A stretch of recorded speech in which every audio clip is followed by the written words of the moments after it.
अखिलेश यादव औरंगजेब हैं। औरंगजेब की तरह अखिलेश यादव अपने पिता तक के ना हुए तो वो मतदाताओं के कैसे हो सकते हैं और मतदाता उन पर भरोसा कैसे कर सकते हैं। ये कहना है मध्य प्रदेश के मुख्यमंत्री शिवराज सिंह चौहान का, जो उत्तर प्रदेश में चल रहे विधानसभा चुनाव में भारतीय जनता पार्टी का प्रचार कर रहे हैं। प्रचार करते हुए शिवराज सिंह चौहान कल उत्तर प्रदेश के देवरिया जिले में थे और यहीं से ये बयान दिया। आपको बताएं, अखिलेश और मुलायम के बीच साल 2016 में इस बात को लेकर के मतभेद उभरे थे कि पार्टी की कमान कौन संभालेगा। तब अखिलेश यादव उत्तर प्रदेश के मुख्यमंत्री भी थे। इसके बाद सपा के चुनाव चिन्ह को लेकर के भी 2017 के चुनाव में रस्साकशी देखी गई। हालांकि अखिलेश यादव अपने चाचा शिवपाल यादव से चले विवाद के बीच में सरकार के साथ साथ पार्टी पर भी अपना वर्चस्व कायम रखने में कामयाब रहे थे।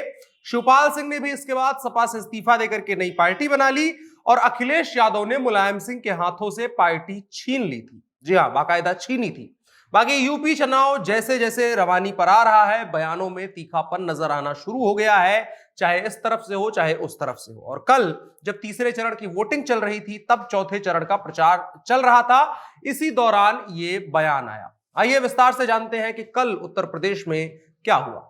नमस्कार, मेरा नाम है अनुराग मिश्रा और आप देख रहे हैं जनता जंक्शन। अगर आप बिहार में अपना बिजनेस करना चाहते हैं तो आप अफजल फर्नीचर की फ्रेंचाइजी ले सकते हैं और 1 से 5 लाख की कमाई प्रति माह कर सकते हैं। 20 से 30 लाख के इन्वेस्टमेंट पर 12 से 18 महीने में निश्चित ROI। अधिक जानकारी के लिए संपर्क करें 9931485437 पर। सबसे पहले खबर यही है कि मध्य प्रदेश के मुख्यमंत्री शिवराज सिंह चौहान ने अखिलेश यादव को औरंगजेब बताया है। शिवराज ने कल कहा कि अखिलेश यादव आज के औरंगजेब हैं।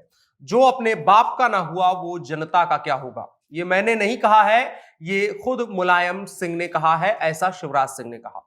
शिवराज सिंह इसके आगे कहते हैं कि औरंगजेब ने अपने पिता को कैद किया, अपने भाइयों को मारा। मुलायम सिंह ने खुद कहा था कि जितना उनके बेटे ने उन्हें शर्मिंदा किया उतना किसी ने नहीं किया। और इन तमाम बयानों का मकसद सिर्फ इतना है कि जो पुराने जख्म हैं समाजवादी पार्टी के, उनको भारतीय जनता पार्टी कुरेद करके सामने लाना चाहती है। शिवराज सिंह चौहान उत्तर प्रदेश के देवरिया जिले में रैली में बोल रहे थे। उनका पूरा मकसद जो 2017 के चुनाव के पहले समाजवादी पार्टी पर नियंत्रण को लेकर के अखिलेश यादव और उनके पिता मुलायम सिंह यादव के बीच कथित मतभेद थे जो खुल करके सामने बाद में आए थे, उन पर बोले लगातार।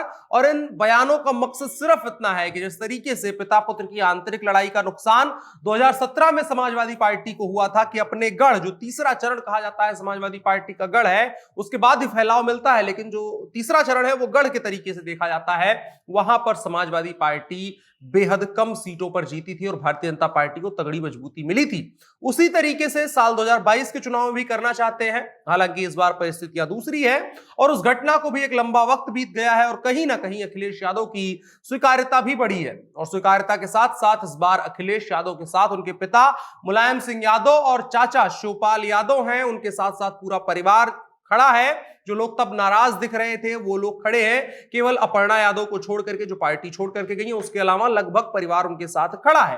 तो शिवराज सिंह चौहान का ये बयान उन पुराने जख्मों को कुरेद कर भी बहुत कुछ नहीं कर पाएगा। बाकी कल उत्तर प्रदेश के तीसरे चरण का मतदान था। मतदान 2017 के आंकड़े के आसपास ही रहा, लेकिन कई जगहों पर भारतीय जनता पार्टी जहां मजबूत नजर आ रही थी, प्रत्याशी मजबूत थे, चुनाव ठीक ढंग से मैनेज किया गया था, वहां वोटिंग परसेंटेज कम रहा। केंद्रीय चुनाव आयोग के वोटर टर्नआउट पर जो रात 12 बजे के आसपास आंकड़े उपलब्ध करवाए गए हैं, उन आंकड़ों की माने तो इन जिलों में कुल जो 16 जिले थे उनमें 61.61% वोट पड़ा है, जबकि साल 2017 के विधानसभा चुनाव में इन 16 जिलों में कुल 62.21% वोट पड़ा था। जबकि 2012 में अगर जाएं थोड़ा सा और पीछे तो 59.79% मतदान हुआ था। फिलहाल की जो चुनावी लड़ाई दिख रही है उसमें कई लोगों का मानना है, दो मत दिख रहे हैं। एक तो कि भारतीय जनता पार्टी का जो मेन वोटर है, वो शहरी वोटर है, वो सुस्त नजर आ रहा है और ग्रामीण वोटर के मजबूत होने का मतलब है कि क्षेत्रीय पार्टियों को वोट पड़ेगा, जाति के आधार पर वोट पड़ेगा। इसके बरक्स कुछ लोगों का मानना है कि ग्रामीणों को जिस तरीके से केंद्र सरकार की योजनाओं का लाभ मिला है और जिस तरीके से कनेक्ट ग्रामीणों से भारतीय जनता पार्टी ने बनाया है, वो ग्रामीणों का बढ़ा हुआ वोट ये दर्शाता है कि एक बार फिर से वो लोग भारतीय जनता पार्टी का समर्थन कर रहे हैं, सरकार बनाएंगे या फिर उनके पक्ष में ज्यादा वोटिंग होगी।